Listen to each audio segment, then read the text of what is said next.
만군의 여호와께서 이같이 말씀하시되 영광을 위하여 너희를 노력한 여러 나라로 보내셨나니 너희를 범하는 자는 그의 눈동자를 범하는 것이라. 살아계신 하나님, 오늘도 예수 그리스도를 의지함으로 새로운 피조물로 하루를 시작합니다. 하나님, 어제와는 다른 영원한 하나님 나라 백성의 그 새 피조물로 생명으로 오늘도 하루를 살기를 소원합니다. 예수 그리스도의 그 넓고 길고 높고 깊은 그 사랑으로 넉넉하게 살게 도와 주시옵소서. 오늘도 하나님 나라 건설하며 살아가기를 소원하오며 감사드리며 살아계신 예수 그리스도의 이름으로 간절히 기도드리옵나이다. 아멘. 오늘도 하나님 주신 영원한 나라의 또 현재 하루를 시작하도록 하겠습니다. 이 하루를 찬양으로 시작하겠습니다. 내주는 강한 성이요 방패와 병기 되시니 585장 우리 1절, 3절 부르겠습니다. 내 주는 강한 성이요 방패와 병기 되시니 큰 환난에서 우리를 구하여 내시리로다. 옛 원수 마귀는 이때도 힘을 써 모략과 권세로 무기를 삼으니 천하에 누가 당하랴. 이 땅에 마귀들 끌어 우리를 삼키려 하나. 겁내지 말고 섰거라. 진리로 이기리로다. 친척과 재물과 명예와 생명을 다 빼앗긴데도 진리는 살아서 그 나라 영원하리라.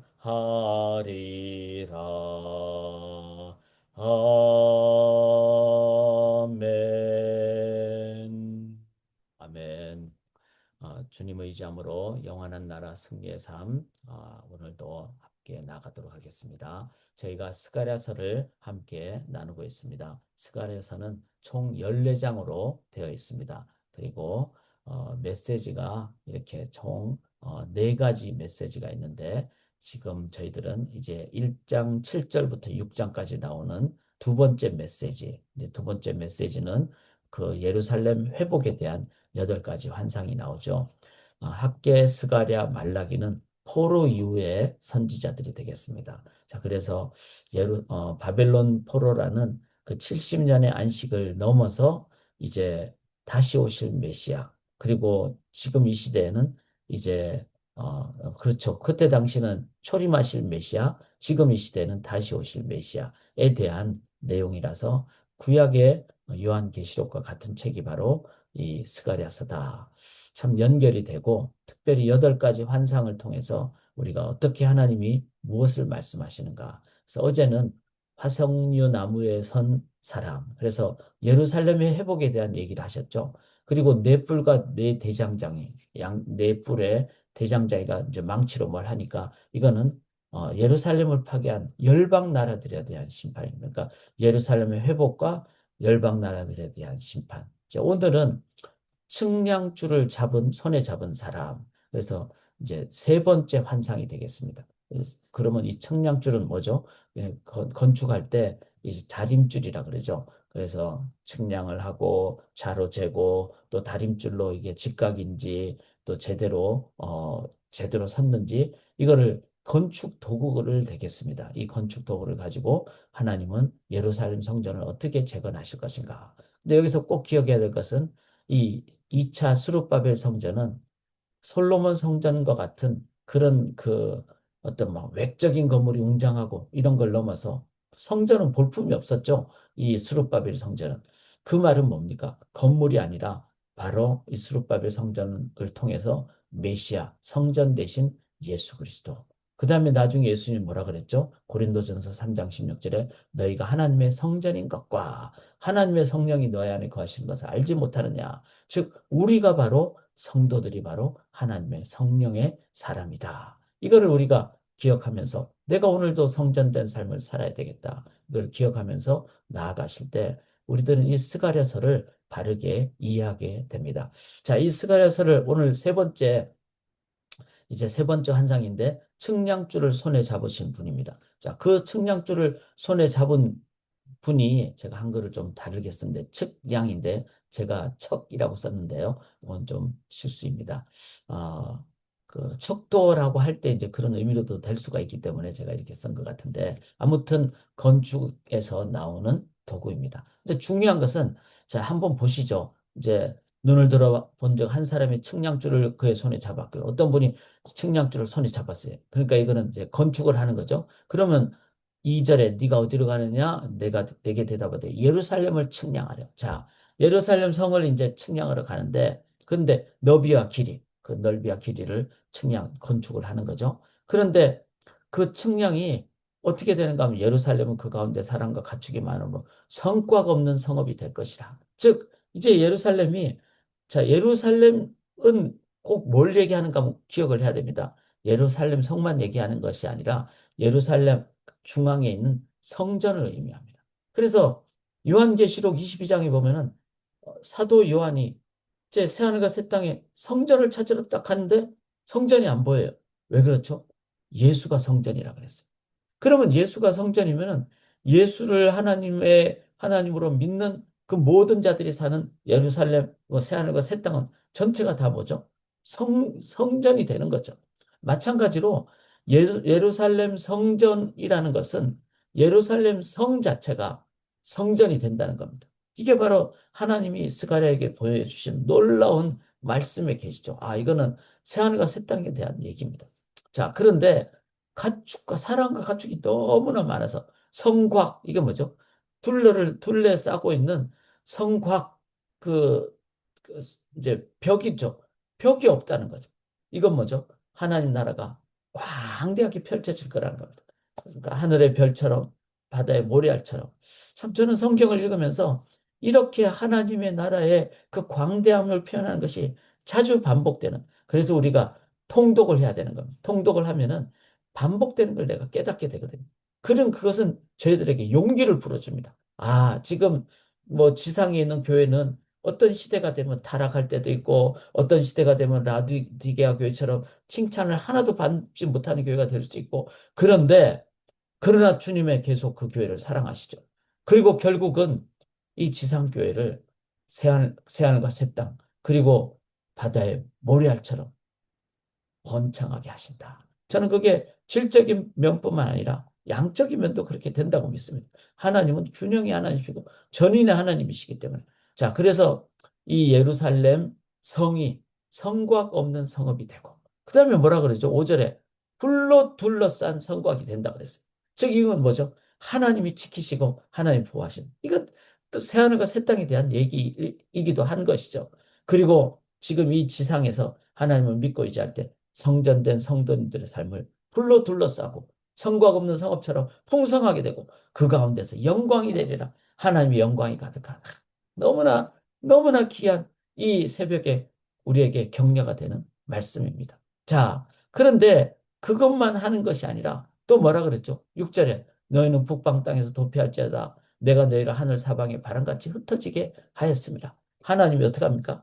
이제는 청량줄을 잡으니까 초가집을 먼저 없애야지 기와집을 짓듯이 하나님은 이 땅에 예루살렘 성을 성곽 없는 성읍처럼 잘 짓기 위해서는 이 땅에 바로 하나님을 믿지 않는 그 성읍들은 흩어지게 하는 그래서 실제로 바벨론 성에 거주하는 시온아 그렇잖아요. 이스라엘 백성들이 바벨론 포로를 끌려가서 그게 있었잖아요. 이제 너는 피할지니라. 자, 피하다는 말은 흩어진다는 또 다른 말인데 뭡니까? 예루살렘으로 피하고 디아스포라 열방으로 피하고. 왜? 이제 하나님이 이세 선교를 위해서 다 거점으로 보내주셨다는 것을 얘기하죠. 이 하나님의 놀라운 섭리를 누가 행합니까? 바로 만군의 여호와께서 8절에 말씀하실 때 영광을 위하여 나를 너희를 노력한 여러 나라로 보내셨다. 이건 뭐죠? 뭐 바벨론, 아수르, 메데, 페르시아, 그 다음에 로마 모든 나라에 보내셔가지고 하나님이 너희를 범하는 자는 그의 눈동자를 범하는 것이라. 즉 여기서 나는 누구를 가리킬까요? 성경 전체를 다 살펴봤을 때 여기서 나는 메시아를 가리킵니다. 메시아는 하나님 이 땅에 보내주신 분이시고 예수님은 보냄받은 자로서 하나님의 눈동자가 되고 그 다음에 예루살렘 성을 성곽이 없는 성읍처럼 풍성하게 하시고 또 열방에 하나님을 믿지 않는 그런 나라나 그런 어떤 제국들은 하나님이 예수님 메시아에 의해서 심판을 받게 하시고 이게 바로 하나님께서 말씀하신 중요한 세 번째 바로 청량줄을 잡은 분의 환상입니다. 바로 예수 그리스도를 얘기하죠. 메시아는 그래서 이 세 단락에서 제가 오렌지 색깔로 한번 표현을 했어요. 동사를 예루살렘을 측량한다. 제가 왜 청량이라 그러니까 했을 때 지금 생각하니까 새벽에 이제 조금 졸릴 수도 있죠. 경상도식 표현이 아니었던가 그런 생각을 하게 됩니다. 아무튼 표준은 측량입니다. 측량. 자, 첫째는 이렇게 매저하신다. 하나님은 우리를 매저하시는데 이제 하나님의 나라 백성들은 무한대로 번창하게 하신다. 두 번째는 이 6절에 두 번째는 그 메시아는 흩어지게 하신다. 자, 흩어지게 하는 건 두 가지 의미가 있어요. 하나는 바벨론 성과 같이 하나님 믿지 않는 자들을 멸망시킨다는 의미에서 흩어지게 하신다. 두 번째는 하나님의 백성들을 열방에 미셔널 철치의 도구로 삼기 위해서 선교적 역량을 위해서 디스펄스 흩어지게 하신다. 그래서 때로는 하나님 우리를 흩어지게 하십니다. 저희 소망교회 같은 경우는 성도님들이 오셨다가 또 많이 가시잖아요. 이게 저는 건강하다고 믿습니다. 왔다가 come 고 흩어지게 하시고 그렇게 해서 우리가 주님 앞에서 다시 다 만날 거잖아요. 그렇지만 이 땅에서 디스펄스 하심으로 하나님 나라를 열방에서 우리가 세우게 하는 거죠. 그 다음에 세 번째는 이 세 번째 단락에는 네 가운데 머물 것입니다. 나는 네 가운데 머물리라. 자, 머문다는 말은 뭐죠? 인카네이션. 주님은 우리 속에 여러분 각자 처소 속에 지금 머무십니다. 그래서 각 가정이 성전이 되고 그리고 각 가정이 측량을 받아서 각 가정이 정말로 지경이 넓혀지시고 또 각 가정이 정말로 열방의 도구가 되는 선교적 사명을 다하시고 각 가정에 하나님의 임재가 임하는 성육신의 역사가 임하기를 주님의 이름으로 간절히 기원합니다. 자, 오늘 제목을 뭘로 삼을까 했을 때 여기서 나는 제가 분홍으로 했죠. 이 6, 8절에 나는 누구를 가리키죠? 성경 전체와 스가랴서를 봤을 때 이거는 반드시 분명히 메시아 예수 그리스도를 얘기합니다. 자, 예수 그리스도는 측량도 하시고 흩어지게도 하시고 마음 중심에도 계시고 이랬을 때 제가 깨달은 말씀에 예수님에 대한 것은 바로 에베소 3장 18절 19절의 말씀이에요. 이게 뭐죠? 예수 그리스도는 너비와 길이와 높이와 깊이가 충만하다는 거예요. 그분은 measure of all the fullness of God. 그 주님의 놀라운 충만함이 넘치시기 때문에 그래서 주님의 그 풍성함은 넓고 길고 높고 깊고 그런 것을 깨달았을 때 이 예수님 안에서 참 너무나 귀한 삶을 주님을 의지하고 나아갈 때 그래서 제자 되실 때 어떻게 되죠?